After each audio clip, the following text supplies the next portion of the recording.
Biraz sonra kutsal topraklara doğru yolculuk başlayacak. Duygularınızı paylaşır mısınız bizimle?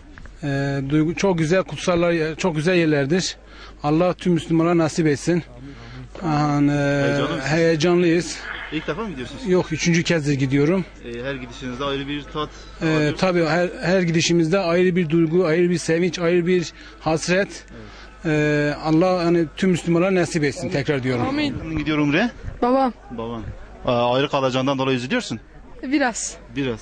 Aha. Seviniyorsun aynı zamanda Umre'ye Yani gittiği için. Umre'ye için, kutsal topraklar için seviniyorum. Aynı zamanda gitmek istiyorsun. Ben de gitmek istiyorum tabii. Kızmadın babana, niye beni götürmüyorsun? Ya sırayla da amcalarım var, onlardan sonra inşallah. Senin ve etimul hacce ve umrete lillah ayetinin kapsamına uyarak niyetlendik, hazırlık yaptık. İnşallah bu akşam senin sevgili Habibini ve senin beytini ziyarete gelmek istiyoruz. Zemzem suyundan kana kana içerek Safa Merve arasında sa'i yaparak tıraş olup ihramdan çıkarak günahlarından arınmış bir şekilde tertemiz bir melek vari yeniden kendi evimizi dönmeyi bize nasip eyle ya Rabbi. Kim gidiyor Umre'ye? Dedem. Üzüldün mü deden gittiği için? Deden tek mi gitti? Nenesiyle beraber. Nenemle beraber. Ne istedin dedenden, nenenden?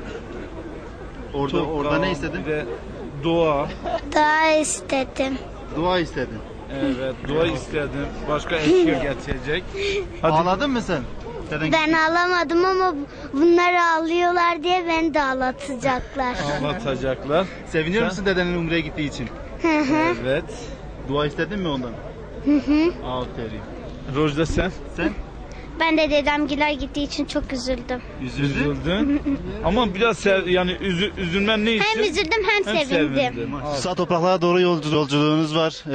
Nasıl duygular? Mutlu musunuz? Heyecanlı mısınız? Çok mutluyuz, çok heyecanlıyız.